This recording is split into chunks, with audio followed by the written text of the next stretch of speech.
Hi, everyone, and welcome to You Play Like a Fan. I'm Mike, And I'm Mike.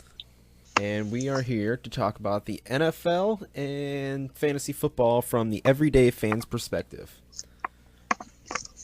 All right, Yeah. well, Go ahead, take it away. let's jump right into it. So, week 7 of the NFL, and we had a lot of injuries. One that you should probably feel pretty close to home there, being in Cleveland with Joe Thomas. Yeah. Yeah. That's tough for us Browns fans, man. Like, he's the only person on that team that has been worth anything in 10 years. I mean, he got into the league in 2007, which is crazy to think him and Adrian Peterson got in the league together.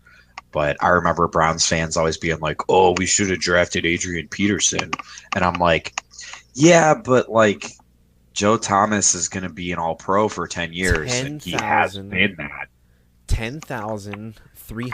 10,363 consecutive snaps.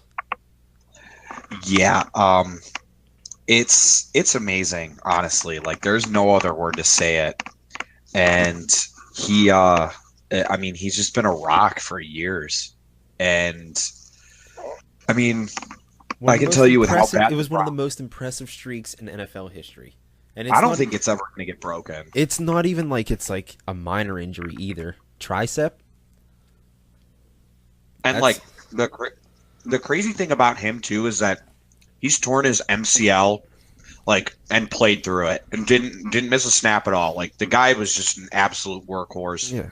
and Torn tricep though. Being an offensive lineman, he's not even gonna. It's not that he's gonna be out for a week or two.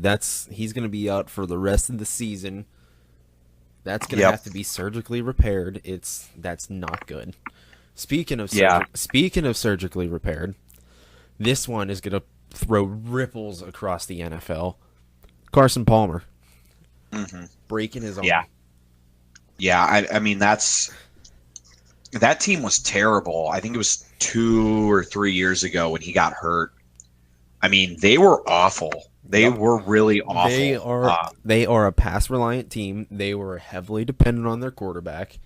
I mean, they just picked up Adrian Peterson, who is most definitely going to be affected by this because now that teams don't have to worry about a passing threat coming out of Arizona, they just 9-man stack the box and come at him.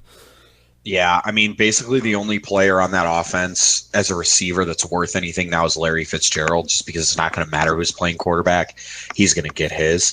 And he But, runs the tough yeah, routes. He's running those yeah, dig routes over the middle. He's getting the tough yards that Drew Stanton's going to need. Or do you really? yeah. Or is Blaine Gabbert going to be?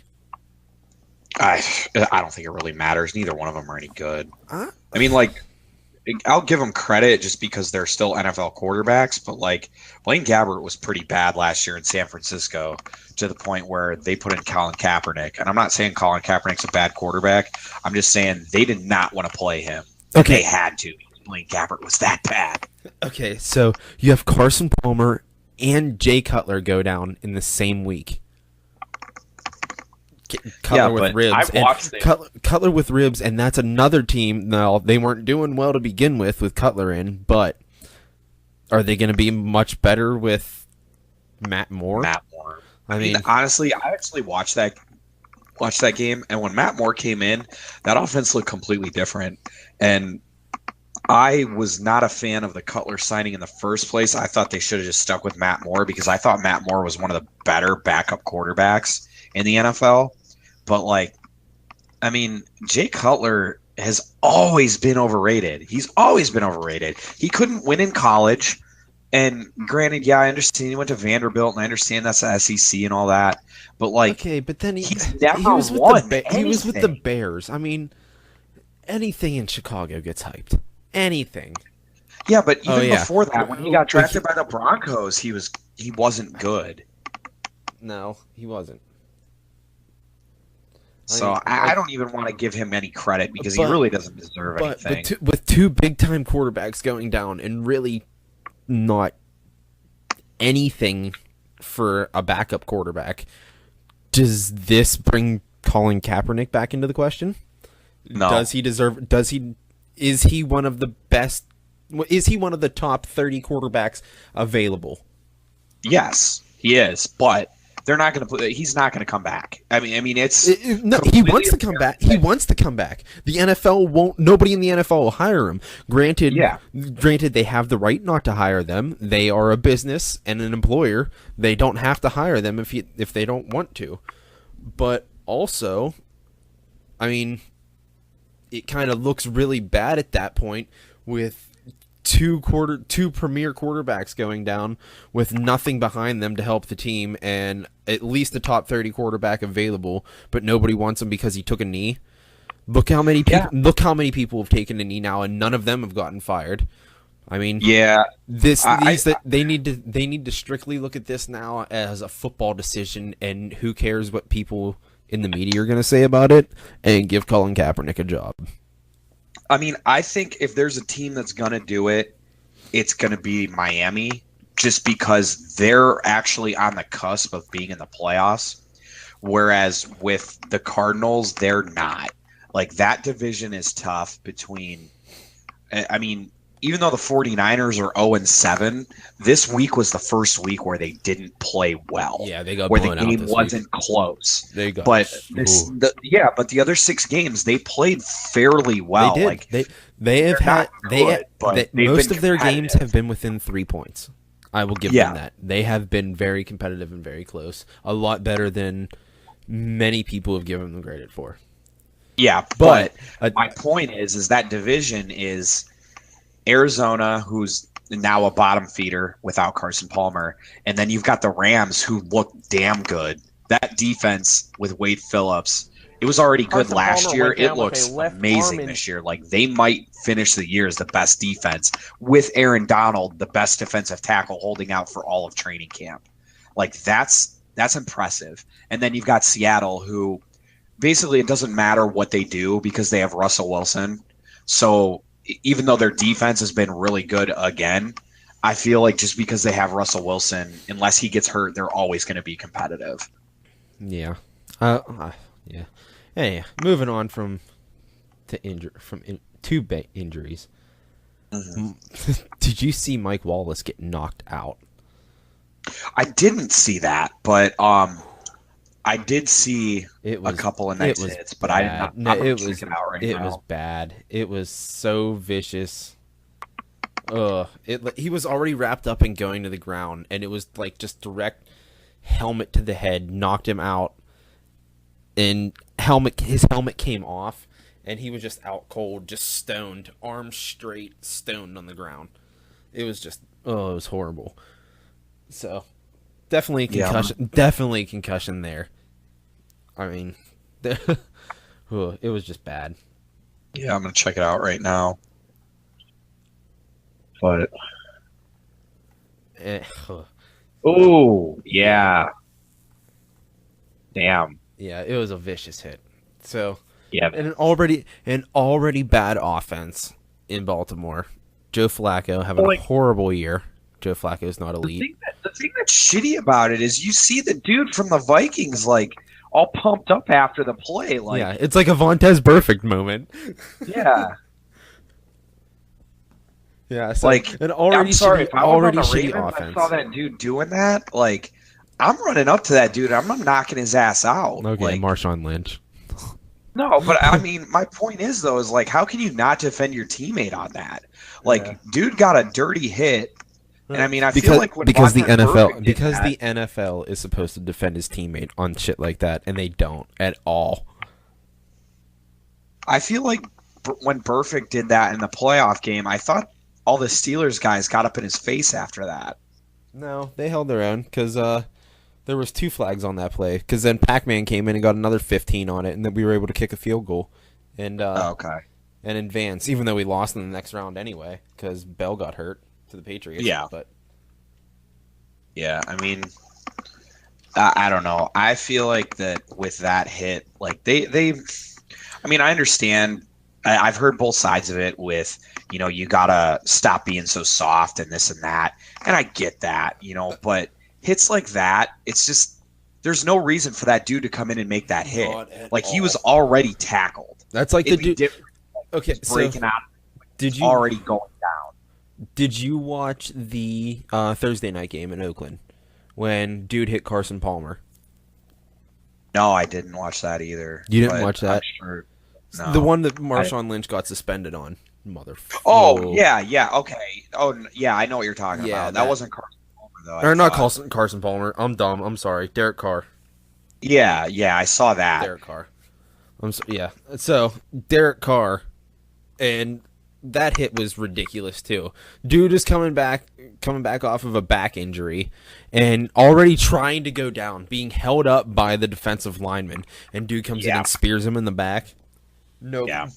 that should have been an automatic suspension. Like, get that shit out of here. That's dirty as hell. And you know that with all these quarterback injuries, there's going to be more stuff where they're going to be watching for the quarterbacks because the play has really gotten pretty rough. You know, with Aaron Rodgers being out this week, Brett Hundley. There's another quarterback injured. Yeah, Another premier quarterback injured. Yeah, and Brett Hundley did not have a good game. The Packers looked lost without Aaron Rodgers, and they're in the hunt for the NFC North. They're not anymore unless he comes back magically. Exactly, that's what I mean. If they had a backup quarterback, would they still not be in the NFC North hunt? I mean, they're only a game behind Minnesota. Yeah. And what does Minnesota? What does Minnesota have? I mean, they're on their third string quarterback. Exactly. Because Teddy Bridgewater is still hurt. They said he could be coming back soon, though. Yeah, I mean, good for him. Like, I didn't know that he would ever come back after that injury, but that was catastrophic. And in practice too. We talking about practice. Yeah, practice. He blew out his knee in practice. Tannehill did the same thing. Yeah, true. Tannehill's wasn't full knee though. It was just his was already partially torn. Yeah, that was a ticking time bomb. That was bound to go any moment. He's just lucky. He's just lucky it wasn't non-contact, like him walking down the steps and them just being like, "Sorry, dude, we're cutting you. That's not our problem." Yeah. So I have a really fucking funny picture to show you of Teddy Bridgewater. I'm gonna send this to you on Facebook, but you're gonna laugh your ass off when you see this. Like, it's ridiculous. Oh God, I'm terrified. If my Facebook ever wants to load, I'll just send it through here. So, Dante Hightower is also out for the New England defense again. They were just starting to look good. Yeah. And they were finally starting to put it together. And now they're going to go into the back half of the season. Yeah. With Dante Hightower out with a shoulder injury. Tom Brady playing like a madman. 42 years old and still looking like a goat. Tom Brady. God, I can't stand that guy. Yeah, I mean, I fucking hate Tom Brady. Hate him with a goddamn passion. Yeah. I really, I tell people all the time about how I personally prefer Peyton Manning. I think Peyton Manning was the better quarterback. But if you're giving me one game to win, I'm going to take Tom Brady. That picture of Teddy Bridgewater. I know, right? I've seen that. That has to be like, there's no way he's full on Chubb. Yeah, dude. Like, that's the first time I saw that, I was like, damn! But yeah, I mean, I hate Tom Brady, but the guy that I hate more than Tom Brady is Vontaze Perfect. Like, that dude is, I don't understand how he is, like, how did he not get a suspension? How? He literally kicked someone. Like, if that dude wouldn't have had his helmet on, like, that would have been worse than what Albert Hainsworth did, and Albert Hainsworth got like a 4-game suspension. Yeah, it's the NFL. Okay, so how does the NFL look at that? A video on tape, clear attempt and kicking of somebody in the head while in a game doesn't warrant a suspension. He'll get what? Maybe a $10,000 fine. I Maybe think I saw maybe it. maybe he'll be up. Maybe he'll be in the Mike Mitchell range and get like a $49,000 fine. Yeah, But I don't know. that definitely I think warrants. it's ridiculous. But we are going to federal court over Ezekiel Elliott, who didn't even have a charge brought up against him. There was assault committed on the field on video. The guy's not getting suspended, but we're fighting in court over Ezekiel Elliott for 6 games for nothing. Yep. Well, I'm not saying nothing because alleged abuse. Alleged. How's that? I mean, I'll say Alleged this. abuse. I understand. There was no charges brought against. Yeah, I understand why they're doing that because they really did need to. They needed to crack down on the whole domestic violence thing because it has gotten out of hand. But if you're going to crack down on somebody, why the hell didn't you crack down on Greg Hardy? Like that dude, or Ray Rice even. Like at least the league blackballed Ray Rice for a good reason. Serial abuser. Yeah. Hardy. Serial abuser, I believe is the term. Like what Greg Hardy did, he should have been in jail for. Like the only difference between Greg Hardy and Oscar Pistorius is that Oscar Pistorius shot his wife. That's the only difference between the two of them. Like Greg Hardy is an absolute punk, and there's nothing else around it. Like if anyone else did that, I'd be like, yeah, like I don't understand why they would ever deserve a second chance. But of course, Jerry Jones, the guy that is telling his players that if they don't stand for the national anthem, that they're going to get cut. Telling his players that they have to stand for the national anthem the week after standing on the field, locked arms, taking a knee with them. Yeah. Hypocrisy? Yeah. I mean, like I said, we're talking about the same guy that signed Greg Hardy. Like, just think about that for a minute. Dude, the same guy that signed Greg Hardy and said, oh, everybody deserves a second chance. Get out of here. Dude. Okay, so the only thing I can say about it, I'm going to play devil's advocate here. The only thing I'm going to be in favor of Jerry Jones here. Okay? The only thing I can say about it is he was a really good defensive player. I made a football decision. I wanted him on my team because of his football ability. What he did outside of his workplace did not matter to me. Unless he is going to jail and going to miss work like any other job, it does not affect my ability to hire him. Regardless of his stature in society and how much money he makes and how much fame he has, I made the decision to hire him because it's what's best for business for me. That's fine, but be consistent across the board. I agree. But that's his. I guess that's his ration. That would be his rationale. He's a billionaire, so he's making a business decision on it. If you're gonna make that claim for any reason, it doesn't matter what the reason is. You have to be consistent across the board. It doesn't make sense to say that, and then to tell your team, and then to tell your players that they have to stand for the national anthem. Yeah, they're there. They're doing everything that you're asking of them inside of their contract. If you write it in their contract that says, hey, you have to stand for the national anthem, and then they say no, okay, that's different. But unless you put something in the contract that specifically states have to stand for the national anthem. That is false. That is false. I mean, it's although it's hypocritical, he's an employer. So if he says you have to stand for the national anthem, he has the right to it. And if they don't do it, he can bench them or fire them. There's nothing anybody can say about it. And for anybody who wants to cry free speech, I mean, it's not a free speech issue. It's a right of employment issue. I mean, they have the right to. So then, I mean, I guess my political question to that is, I'm assuming Texas is a right to work state because they're Republican on everything. Yeah. So that's what my assumption would be, even though right to work is bullshit, but that's not for today. I mean, yeah, you can technically fire someone for anything, it's a right to work, as they call it. So they don't need a reason to get rid of you. Yeah. So I understand that from that perspective. But like I said, be consistent across the board. I hate using the slippery slope analogy because that's what everybody wants to use whenever anything's not going their way. See, but me being if a you Steeler, don't know me being what a your Steeler employer fan is too. expecting. me being a Steeler fan too, though, like we have Mike Mitchell. I'm willing to say it. He's dirty. He's dirty as hell. He's throwing dirty shots, and he don't ever get suspended. He's always like right borderline right at suspension line, but he never gets it. So I mean, I can sit here and cry and bitch about Vontez Burfict being dirty and the NFL not being consistent, but I'm kind of on the favorable half of the consistency. Yeah. No, I mean, trust me, I understand what you're saying. You know, I'm not going to sit here and claim that everybody on the Browns or whatever team is clean, because there's always going to be, you know, those one or two guys that they're the enforcers.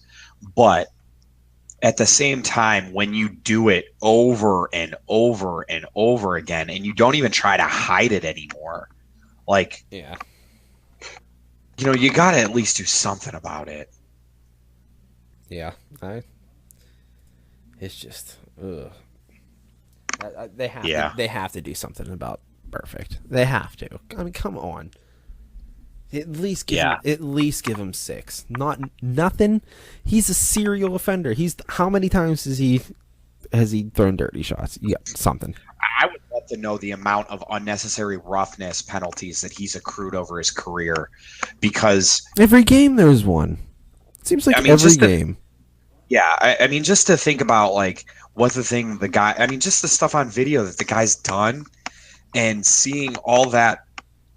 I mean, I feel like there's at least 2 times a season where you're like, how is this guy still in the NFL? Like, how? And Le'Veon Bell's asking the same thing. Le'Veon Bell asked the exact same thing. How is this guy still in the NFL? And he's a damn good player too. That's the sad part. He's a very good player. He's okay. I'll give you good. He's not great. He's not great. He's good. Yeah, I'm not saying he's an all-pro. Yeah, I'll give you that. He's not great. He's good. I mean, I just see what the guy's doing, and I'm like, okay, so this guy is allowed to play in the NFL. You know, granted, I think Josh Gordon is an absolute idiot, being a Browns fan. However, if Josh Gordon does not get reinstated after this whole rehab stint and this whole special that he came out with, I don't know if you saw it or not. No, I haven't. But he came out with like a 20-minute thing where he talks about his drug use and how Baylor basically enabled it, where they were like, hey, this is what you need to do to pass a whiz quiz. And anytime he was about to get drug tested, they would help him pass it. Well, okay.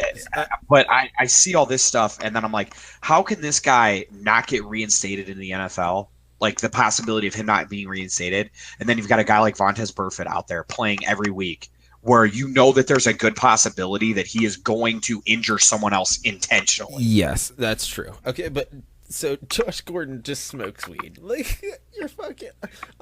He came out. I'm about to rip a bong right now. Like now.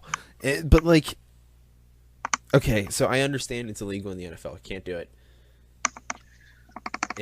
But like, just stop. That's all he had to do. Well, it's not like it's addictive. Just stop. I understand. Like Pat McAfee talks about this shit all the time, about how when he was in college, they used to they have to take piss tests. Obviously, they can't test positive. They would just take clean piss and put it in a Visine bottle because nobody would watch them piss into the cup. They would sleep with it in their shorts so that they could pass the test, and nobody would say anything. And then they get to the NFL, and the NFL drug tests are so much more serious, and they're like, oh shit. And then instead of stopping and just continuing to make millions of dollars, they try and take shit, and it gets them even deeper in trouble. And then you get people like Josh Gordon. Like, just stop, dude. You're making millions. Well, Josh Gordon actually did come out in that special, and he said that he was using cocaine and he was boozing it up like all the time. And that's why he was so fast. Yeah. So I mean, there's a lot of stuff that he said he was using. I think he said he was using speed on occasion and whatnot. But I mean, that's beside the point. Either way, the guy had a problem. You know, that's the bottom line. But he's working to fix it, and it's like Vontez Burfict. Like, okay, you send him to anger management. Everyone knows anger management's a joke. Like, the only way that dude's going to change is if somebody either completely rings his bell and knocks him out for like a year, or he comes in and they just have like somebody that is on the field specifically to make sure that he doesn't do dumb stuff. What, like a perfect spy on your own team? Yeah, like yeah, something like that. I mean, like I said, I'm not saying that That is the I'm not most saying that it's ludicrous going to idea happen, ever. but Oh, I that's mean, funny. that's like the only way that he's going to stop. That's funny. That is. I don't know. I think somebody needs to ring his bell. I think somebody absolutely needs to ring Or his not. bell. Not. And when I say ring his bell, I mean like twist his face mask off his head Yeah, while he's wearing it yeah, after he does something dirty. yeah, definitely. I mean, there's no other way. Like, it's not going to happen. So, I don't So, know. speaking of the Browns, what the hell is going on with Deshaun Kaiser? Hugh Jackson's trying to save his job. So basically, what happens is they start Kaiser, and then when he starts to play like a rookie, because he's a 21-year-old rookie that never should have started the Yeah, first game in the first place, no. and If you're then he brings in somebody else to try to make it look like he's trying to win, but he's trying to save his job because he's what 1-22 or 1-23. he's not gonna get fired. Like, I don't know, dude. if anything, they need to fire what's his name? Who's in the front office? The GM? Sashi Brown. Yeah, fire him. Like, look at the shit that he's given him to work with. Like, but Yeah. on the other side of it, if you're gonna put him in and start him from game one, let him play. Like, he's a rookie. He's gonna Yeah. make mistakes. The only way he's going to learn is to continue to make mistakes. If your owner doesn't realize that you have a rookie at quarterback that your dumbass GM drafted, and that's all you have to actually try and play with, let him get in there and gel. Yeah, I Like, mean, I'm not arguing with you at all because there was absolutely no reason for why they took him out. I don't know why they did, but it doesn't make sense to me. Like I said, I'm right there with you. If you're gonna play him, let him play it out. Let him ride it out. If he gets injured, like the one game against the Ravens, he had a headache or whatever, yeah, or a I migraine. understand that. I've had I headaches. understand You sometimes you can't play through that shit. Hell, you might even think he has a concussion if there's a headache.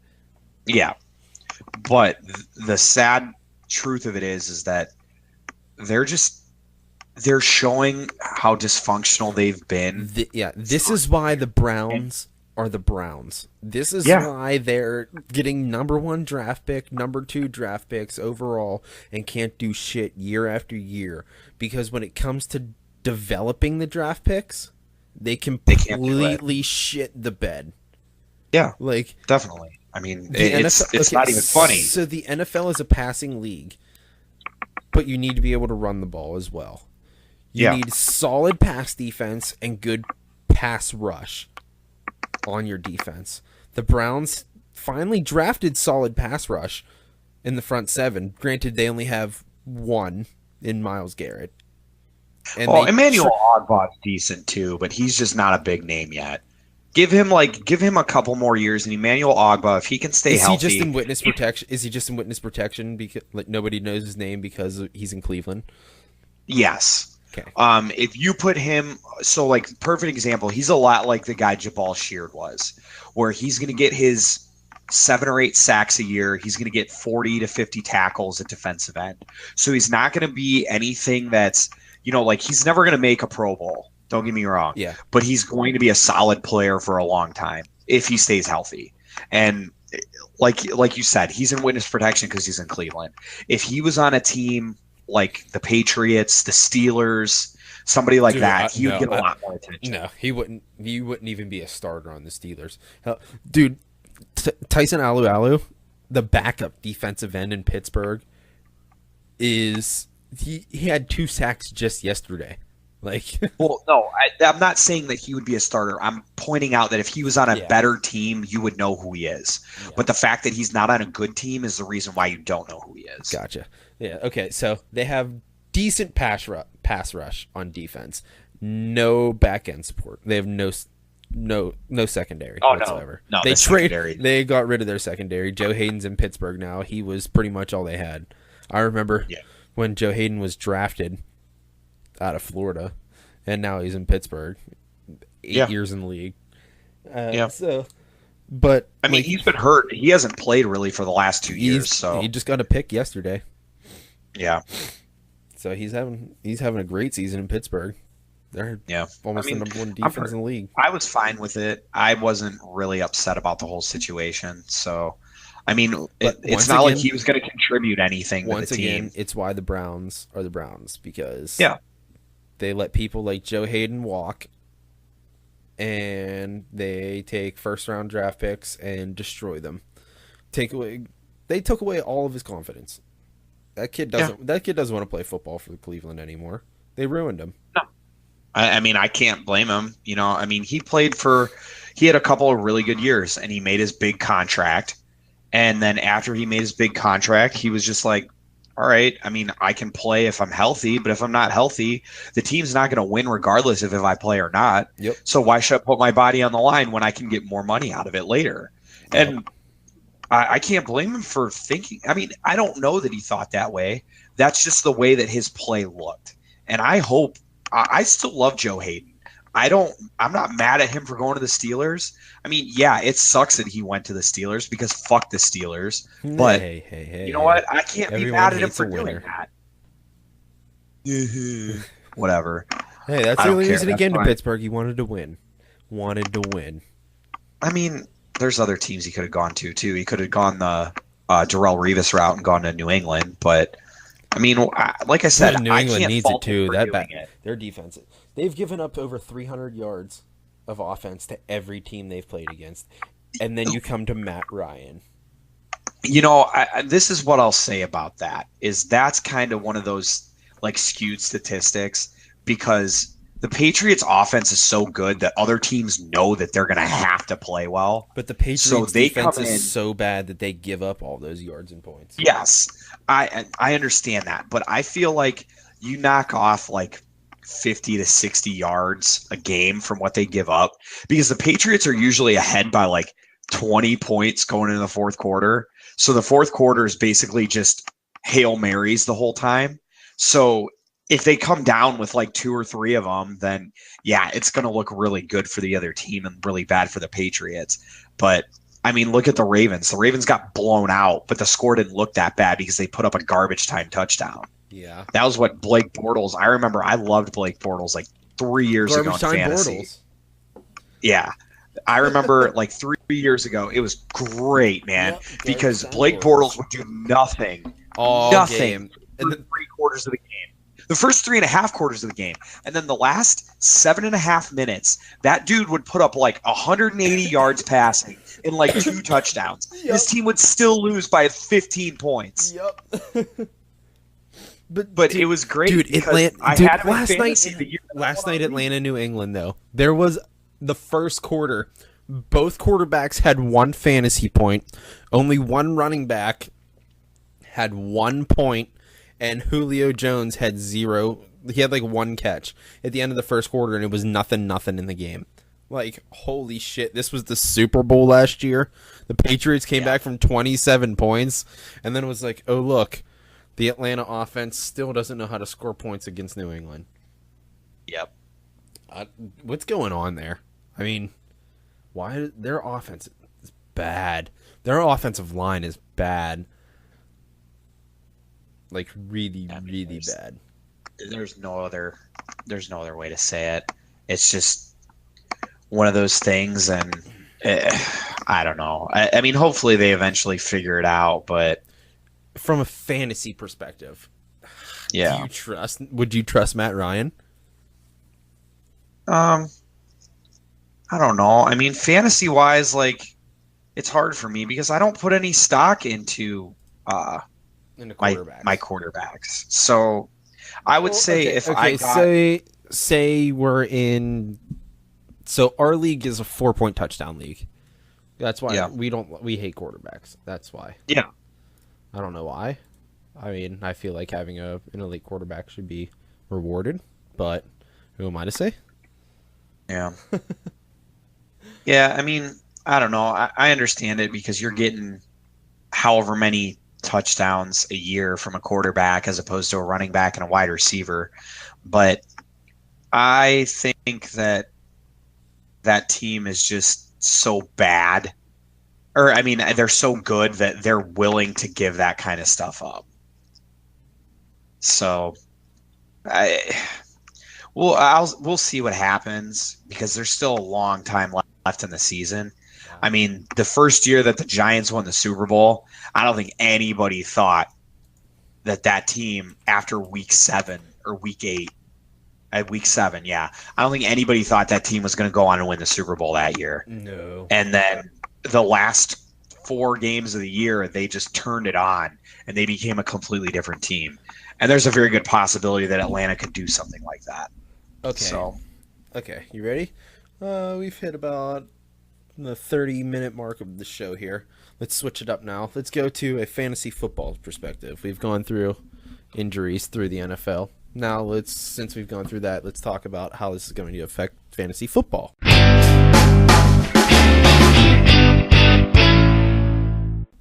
So, Carson Palmer out. Adrian Peterson, you had just picked him up off the waiver wire. yep. And now he's essentially going to be useless because the I have Cardinals him in are both leagues, too. I picked him up in both leagues. both. But luckily, the other league, it's not going to really matter. Yeah, with you're my running back. you have a 10-man league in the other league, right? No, I have an 8-man league. 8-man, even worse. God, I hate it. And it's only 2 running backs, too. So it's a 2 running back league. So I have Zeke and Melvin Gordon, Adrian Peterson. My team's pretty stacked in the running back position. Okay. So that's not going to really hurt me too much. All right, so we were just talking about Matt Ryan. Mm-hmm. Horrible numbers lately. Not good in fantasy. What did he have? What was his fantasy score this week? He had in our league 18 points. I mean, so not too bad. Yeah. Would you rather have Matt Ryan or Ben Roethlisberger? Who would you put more faith in going forward into the season? Ben Roethlisberger at home Ben Roethlisberger or Ben Roethlisberger at all? Ben Roethlisberger. Moving forward throughout the rest of the season, we have 10 weeks left in the season. Pittsburgh still has a bye. I would take Matt Ryan because you would feel more confident with Matt Ryan than Ben Roethlisberger. Yeah, just because Roethlisberger's had 2 good weeks in a row, but prior to that he didn't do anything. So okay, what if I told you moving forward, we have Roethlisberger has a week 9 bye. Then we go.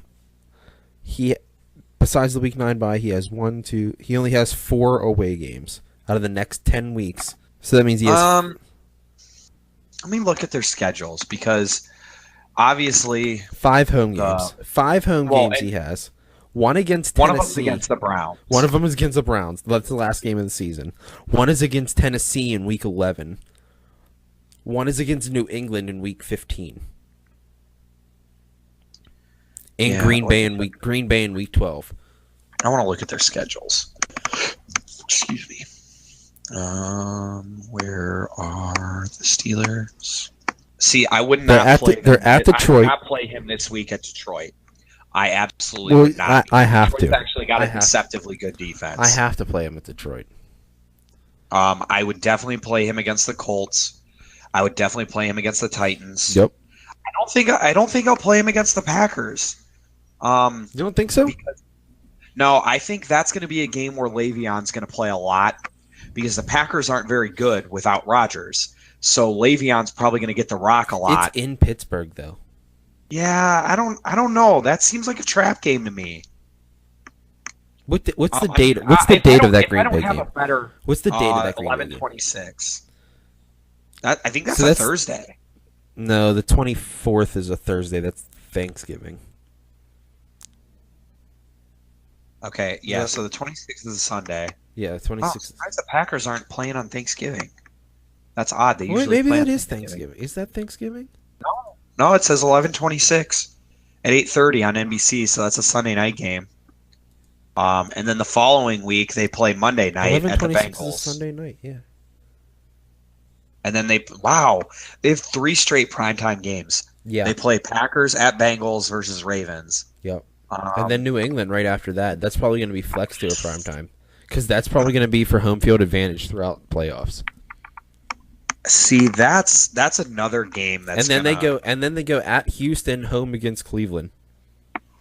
at Houston. Isn't Christmas? Yeah, that's the Monday night game. Yeah, That's on Christmas that's Day. the Monday night against Christmas Day. No, that's Monday afternoon, 4:30. Wow, that's shitty. I'd be pissed if I were the Steelers having to do Yeah, that. that sucks. They played on Christmas last year too. Well, Christmas Day was Sunday or no. Was it Sunday last Yeah, year? it was. I don't remember. Yeah, it was. Because I remember the Browns played Christmas Eve because that was their only win. Okay, Was so Christmas Eve Chargers. and then okay, so moving forward, Matt Ryan has already had his bye in week 5. Mhm. He is at the Jets, at Carolina, then home against Dallas, at Seattle, home against Tampa Bay, then Minnesota, home against New Orleans, at Tampa Bay again, at New Orleans, finishing out home against Carolina. Yeah, I'm probably going to go to Matt Ryan Matt Ryan, really? because the Bucks are really bad, and he plays them twice. He's already had his bye week. I mean, the Saints have played better, but they're still not good. Their defense still isn't good. Matt Ryan threw 1 touchdown pass against the Patriots defense. Yeah, but That's like I said, it. who knows moving forward? I mean, Bill Belichick is a defensive guru, so you never know. Which means he is going to shut down the run game, and he's going to force Matt Ryan to beat him with his arm, Yeah, I mean, and then shut it down is the what it pass game is. with his You know, superior defensive scheme. I mean, I feel like a lot of people are going to write the Falcons off because they lost, but I feel like this is one of those wins where they could turn their season completely around. And as I said, the Buccaneers aren't that good. The Panthers are good, but I don't think they're as good as their record is. And New Orleans, once That's again, gonna I be a think is shootout. better than their record is. New Orleans is going to be a So shootout. It always is. yeah, so I mean, between those They're couple of both dome teams, and that's stadiums their 'cause they just division, throw all so over each other. they don't have to. I mean, granted, the Steelers division isn't good either because the Ravens are bad. See, That team is bad. what really sucks? What really sucks is Matt Ryan has to wait all year to play New Orleans, and those are his money games. Yeah, Those are where he really throws all over everything. But this year he looks super bad. Like he has a Super Bowl hangover without winning the Super Bowl. yeah. No, I agree. I mean, he hasn't looked. I think, I expected Matt Ryan to not play as well as he did last year because, what's his name? Kyle Shanahan is actually a really good offensive coordinator.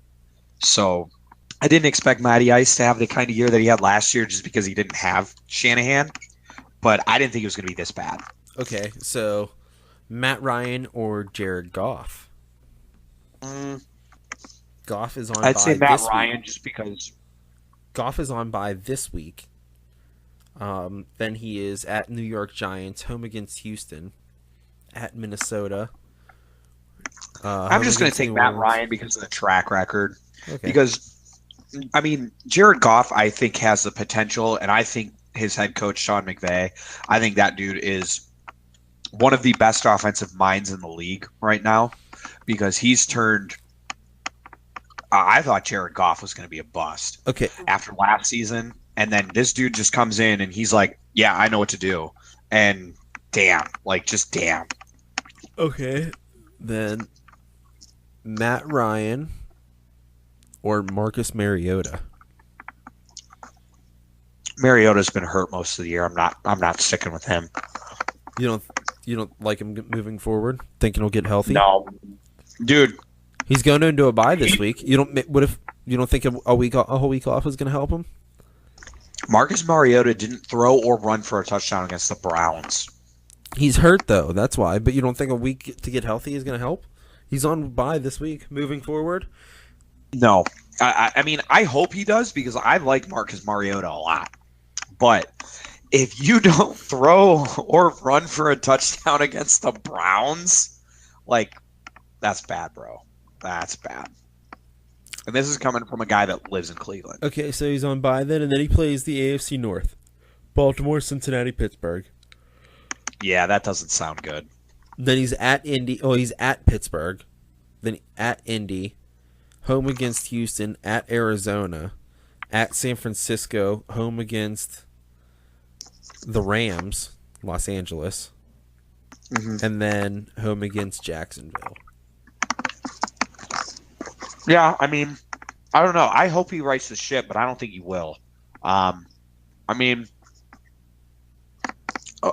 I just want to point out, though, too, speaking of the Rams. Yes. Well, speaking of LA, have you seen the Chargers games in LA where they play at like the StubHub Stadium? There's nobody there.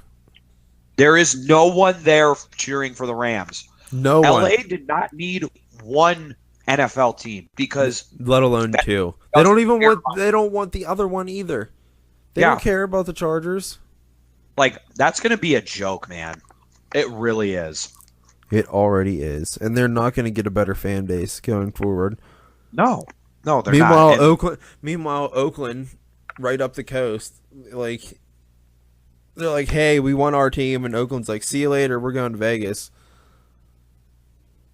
You know what the one good thing is about that, though, is that one of my buddies that I worked in Disney World with, he was telling me about how he's actually not mad about that because Vegas isn't that far from them, and they can basically just make a weekend trip out of it. So he's like, yeah, the season ticket holders are going to be pissed, but like the people that go to 1 or 2 games a year, they're actually going to like it a little more because now they can go to Vegas. Yeah. I still think that no matter whatever happens, anytime a team tries to move, I feel like the Browns should always vote no because it doesn't sit well with me when the Browns vote yes for a team moving. Because when Art Modell moved that team, that was horrible. And I remember being like 6 years old and seeing people like visibly upset that the Browns were leaving. And now we're all just like, man, they never should have came back.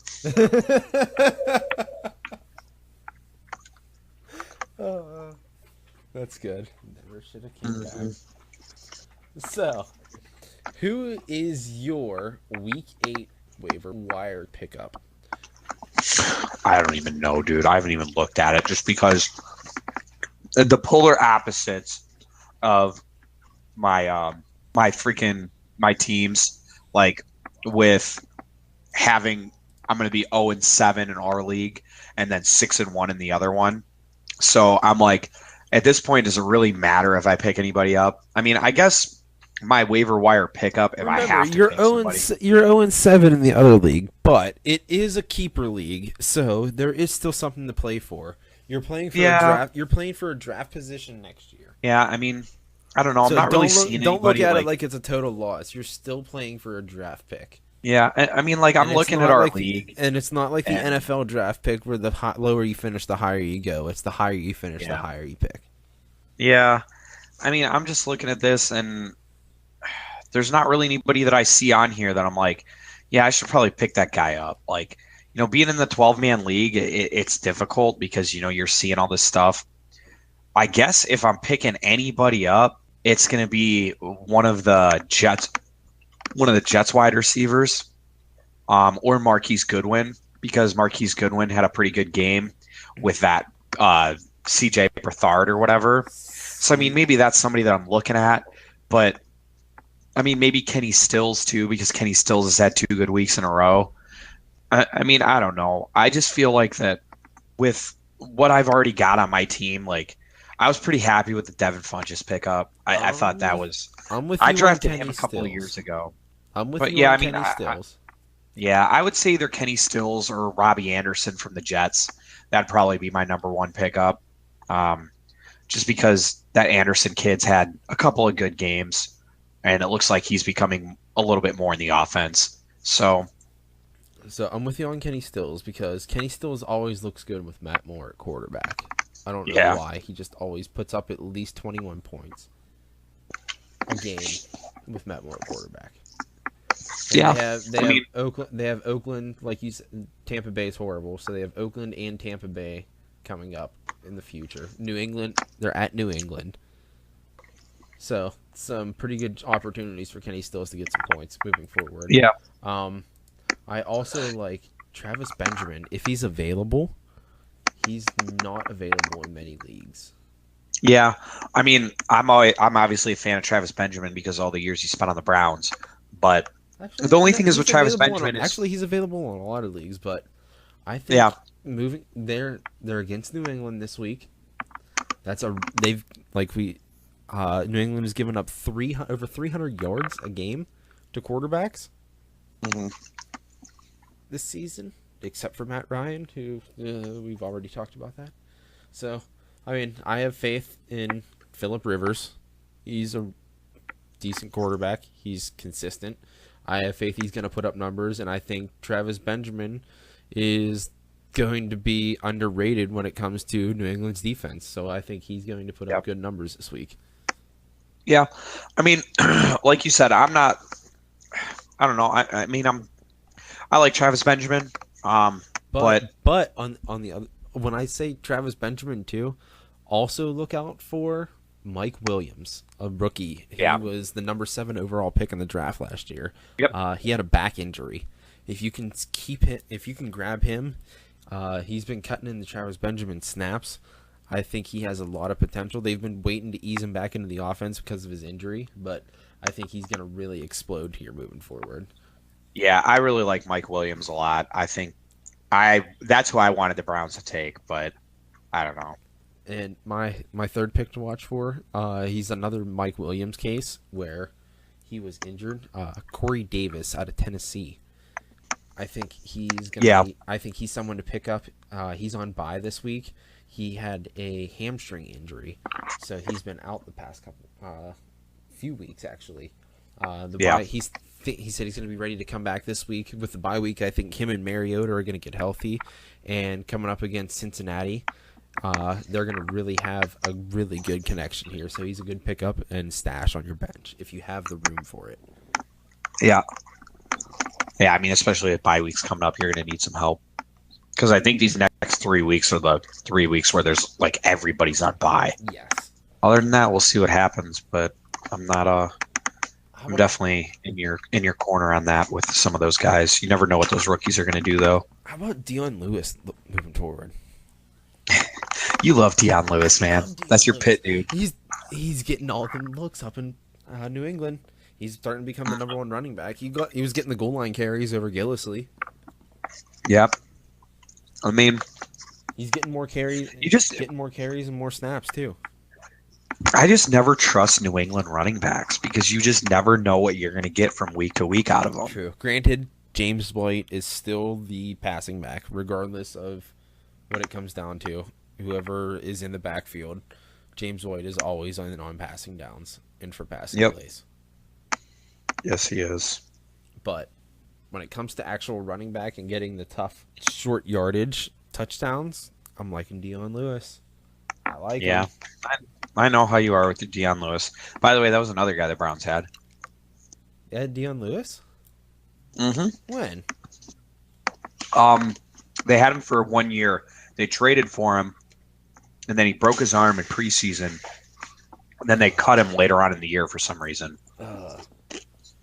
Oh, dude. You know who really screwed me this week? Who's that? Marshawn Lynch. Oh, yeah, he screwed a lot of people this week. 0.5 points. You know what the worst part was? I picked up What's that? I picked up Ted Ginn Jr. and wanted to play him in my flex over Marshawn Lynch. And as soon as the game started, like it's right as the game was about to start, I was in my phone trying to change it, and I went into switch roster, and it already locked Marshawn Lynch, and I was like, "Son of a bitch!" And then Ted Ginn goes out and puts up 21 points, 141 yards on 7 catches, and I was like, "Oh my god!" Thank God I still won though. So speaking about people that are killing us in fantasy football, what the hell is going on with your boy Jesse James? Because dude Dude's put up a goose egg like twice for me this year. Dude, Pittsburgh doesn't have tight ends anymore. Don't think Like Jesse. what? Don't think Jesse James is Heath Miller, bro. Don't. Yeah, I They're mean it's pissing me off. they're in strictly to like chip defensive ends and help block. They're invisible. Yeah. Pittsburgh doesn't have defensive ends. I mean, I'm sorry. Pittsburgh doesn't have tight ends. Yeah, it's pissing me off because he's put up a goose egg for me like 2 weeks in a row. You should legitimate. I mean, granted, Pittsburgh's entire offense hasn't done anything, but that's mainly because the tight end hasn't done anything. Because if you remember, in Big Ben's heyday, who did he always have? Heath. Is reliable. The hated chant of anybody who came into Heinz Field. Heath. Yeah, I was not a fan of Heath Miller because he destroyed the Browns all the time. He destroyed everyone's because he was a man. All the time. I don't miss Heath Miller. I'm not gonna lie, not even a little bit. I do. I miss him a lot. I'm sure you do, but I don't. Okay. How about Devontae Booker or C.J. Anderson? Pass. Okay, if you had to have one, which one would you think would be the better back moving forward? Granted, the Broncos just looked horrible in general this week, but if I had to pick one, I guess I would go with C.J. Anderson just because he's got a track record. Because Devontae Booker has never really done much. Where C.J. Anderson's at least had like 2 years. Booker was slated to be coming in as a starter before he got hurt. Yeah, I don't know. I mean, like I said, pass. I don't really. I mean, that's one of those things where I don't even think I'm going to take a flyer on either one until one of them emerges. I mean, I guess if you have to take a risk, Booker is the bigger reward. So, if you're looking at it and saying, I don't know who I'm going to go with, I guess I'd go with Booker. But, I mean, for a team like mine where I don't need running backs in the one league and the other league, my team sucks, so it doesn't really matter. I don't know. I just kind of look at it as there's not really we've lost sign of either way. So we've lost Aaron Rodgers. We have lost Carson Palmer. That essentially... We don't have Andrew Luck this year. He's not coming back. Let's just face it. A couple of weeks. Yeah. Andrew Luck's not for the year. There's no reason to bring him back. Yeah, he's not coming back. So they have Jacoby Brissett at quarterback. So that means we've also lost Jordy Nelson, Randall Cobb, Devontae Adams, T.Y. Hilton. We're pretty safe with Fitzgerald. Mm-hmm. He's Larry Fitzgerald. He's old reliable. He's a Hall of Famer. He's gonna get it. He's gonna get his. Yeah. But Adrian Peterson, we've definitely lost Adrian Peterson because, I mean, they're just gonna sell out and stop the run. There's no reason to even look to cover the pass until proven otherwise. Yep, I concur. I mean, holy hell, we've lost more than a handful of players with 3 and then some with the 3 injuries that caused it. Yeah. And we're in a 12-man league. We're getting mighty slim. Yeah, we are. We're looking for wide receivers everywhere. Yeah. You know what's real nice? What's that? I got Deshaun Jackson. I got Mohamed Sanu. I got Will Fuller. I got Mike Williams. I got Ted Ginn Jr. I got all them slot receivers and everyone that's going to be doing all of them dirty works now. Yeah, I mean, I just kind of looked at my team and I was like, well, it doesn't really matter what I do from here on out, so I'll try to get lucky every once in a while. And I told you, it does matter. Man, you got to work them trades, work that waiver wire. I'm 0-7. I'm not making the playoffs. You don't, like I said, you don't like I gotta told make Tony playoffs. last week. You got to, you just got to get up there, bro. You just got to get that draft spot for next year, and then you keep climbing. I told Tony, honestly, I don't even want a high draft pick. I'd rather have a lower draft pick. But I told Tony I want to go winless because I play him the week before the playoffs start. I want to And go you want to beat winless and him. then fucking And you want to beat beat him him. for the last game of the Well, year. for Just everybody, to, for everybody listening, we will have Tony on in one episode, so you will get to meet Tony. I just want to cuck Tony so hard.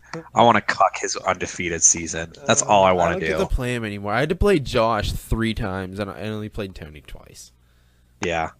I just want to. I played Traves 3 times, so I'm pretty excited. I hope I beat him. Do you think Traves would come on? Yeah, I think he would. I'm gonna. I think we'd have to like incentivize it though, and just be like, I'm Traves, gonna if you come on, we'll maybe, give you $1, and then maybe we can get him to come on for the last segment of this show. might be able to. I'm gonna message him and see if we can get him to come on. He might because he's Traves and he's a giant douche, but We can get the Traves insight on fantasy oh football. my god, so he can roster bait all day. Yeah. My players are so much better That's than yours. all he does. My players are so much better than yours because they're mine. Yeah, that's literally Traves. Let's see, like, God, his team just makes me so mad because he doesn't even do like his team's good. Don't get me wrong, but like he gets really lucky where every time somebody plays him, they have a bad week. Like the person he played this week, her team was garbage for the people that she had starting, but like everybody that she had on her bench actually didn't do that bad. How funny would it be if Kirk Cousins comes in and throws like 8 touchdowns and then Tibbet just like cries because his team loses again? Okay. So like we said, wide receivers are getting mighty stingy in a 12-man league. We don't have. You said Marcus Goodwin. Yeah. Why? What do you like about him? I was watching that game for a little while, and it looked like that quarterback was looking for him a little bit. He's had a couple of decent games this year, so I mean, he's a young kid. He's got they were talking about him during the game yesterday, and they said I want to say he made the Olympics for the long jump team, so he's got the speed for explosive plays like Travis Benjamin, but he's a little bigger. So I mean, all the potential's there for the guy. I mean, he had 16 points 2 weeks ago. He had 5 receptions for 116. Then he had 4 for 80 yesterday. So, I mean, like I said, he's not going to be somebody that you're going to be starting every week. But, I mean, it's somebody to definitely keep an eye on. Or, you know, if, like you said, our wide receivers are pretty slim. So someone to look for a matchup with, right? That's what we're looking for, right? Yeah. We're looking for I someone. mean, basically, That's what we're really he looking plays for. Arizona in week 9. He plays the Giants in week 10. The Giants have been bad. Honestly, Giants have been really bad. that's one thing that I hate about a lot of these fantasy football shows that talk about. They tell you people to pick up that are like obvious that most people have already thought to pick up. We're looking for those people that we're looking in the waiver wire that are gonna be good moving down. That's gonna get you a win a couple weeks down the road when they get to a good matchup that you were smart enough to pick up early when you had the time when you were able to afford to pick it up. And it's going to pay off later. Well, he plays Tennessee in week 15. So, I mean, that right there, Tennessee's been pretty bad How about on defense. the Giants? So. He plays the Giants in week 10. Like, Yeah. Oh, my God. The Giants have been horrible this year. Yep. Arizona, too. Arizona's pass defense has been god-awful. Granted, Yeah. San Francisco hasn't been any better this year. They haven't Yeah, been but good at all. it's for a shootout. Exactly. They're in for a shootout. Maybe that's a game they win because... Hell, Arizona doesn't have a quarterback now, right? Yeah. Yep. I mean, they're going to Seattle. You could probably drop him for his. You pick him up. You can use him 2 weeks in a row. Probably 2 good weeks, 9 and 10. You could drop him for the bye week. He's going to come back and has at Seattle week 12. Somebody's going to pick him up week 12. He's going to put up horrible numbers against Seattle. And then people are going to drop him. People are going to drop him again. He's going to be available.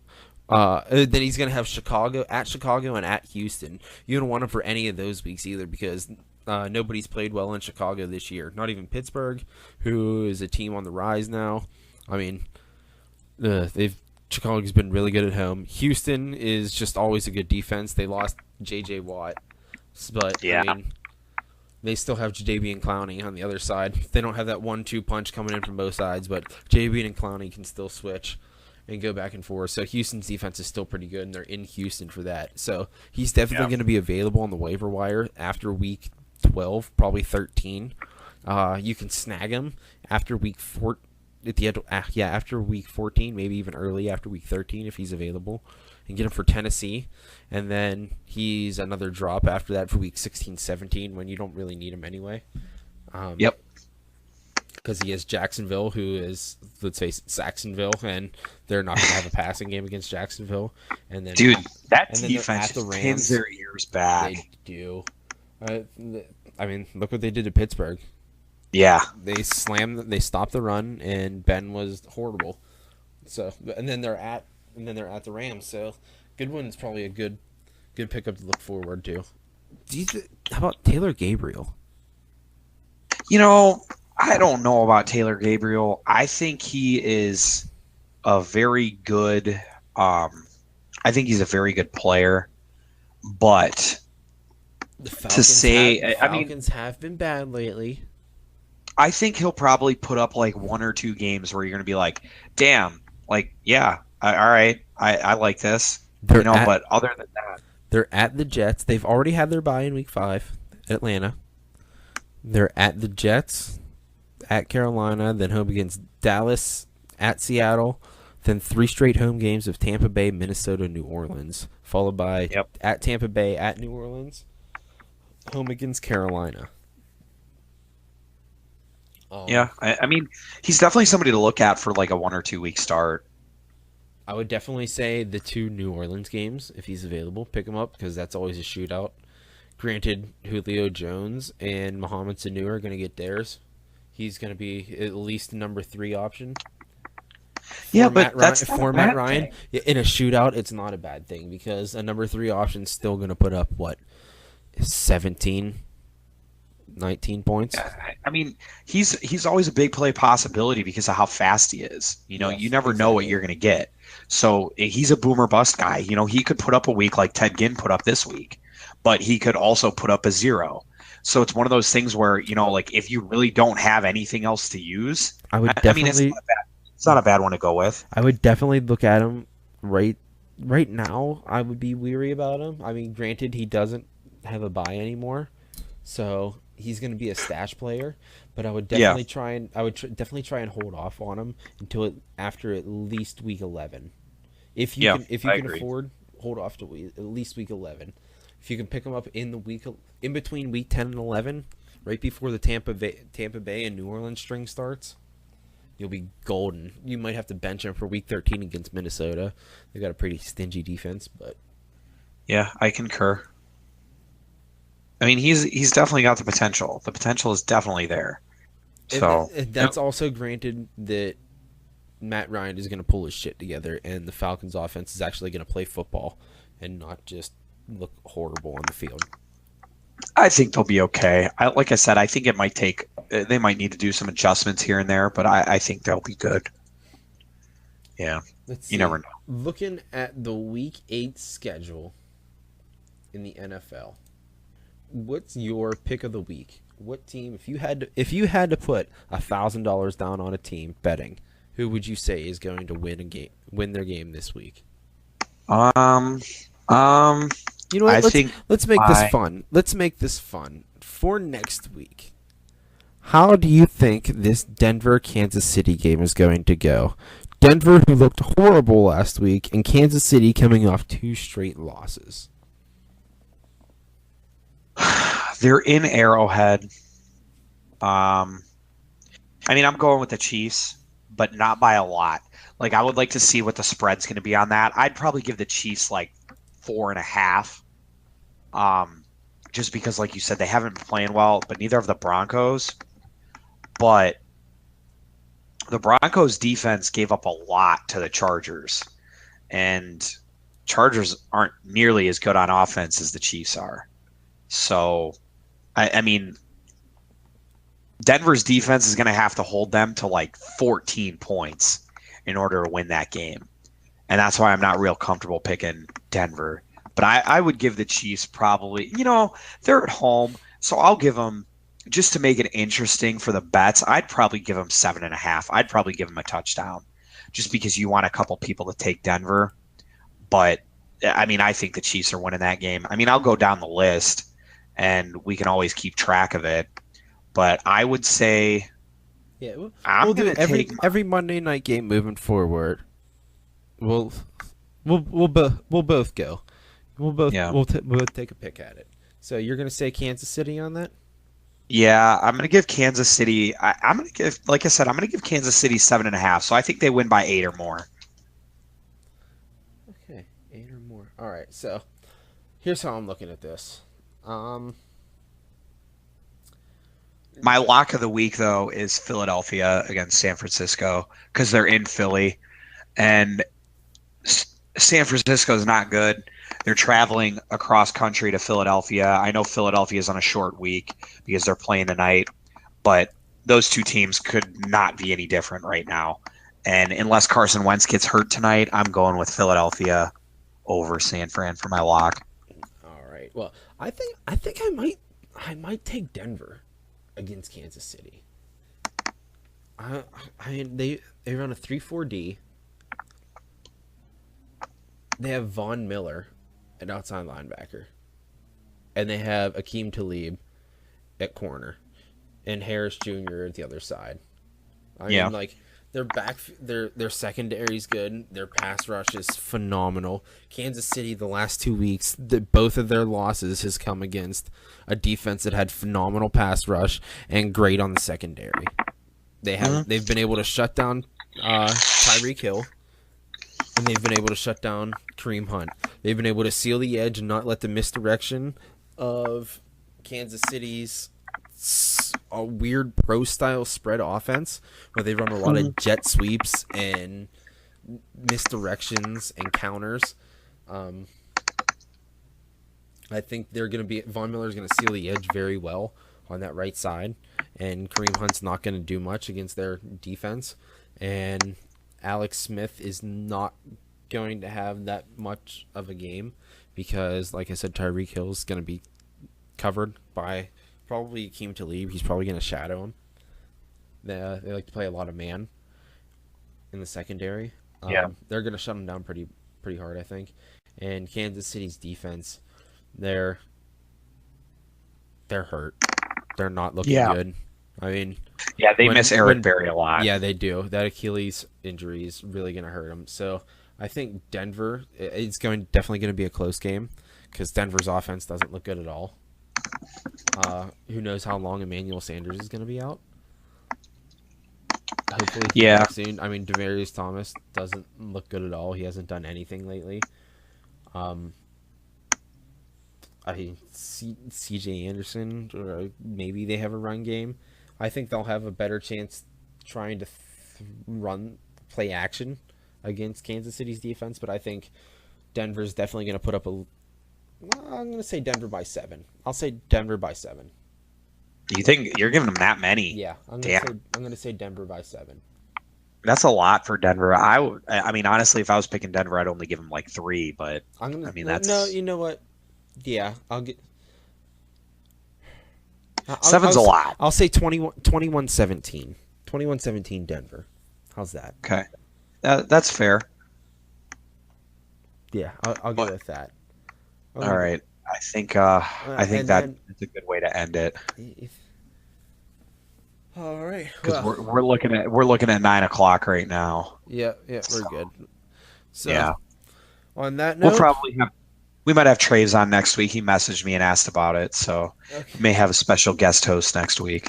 Hopefully, and we'll try and get Tony on as well. Hopefully, we'll try and get some more guests on moving forward. Anybody has any questions they'd like to ask or anything, leave them in the comments. Let us know what you think. Give us some feedback.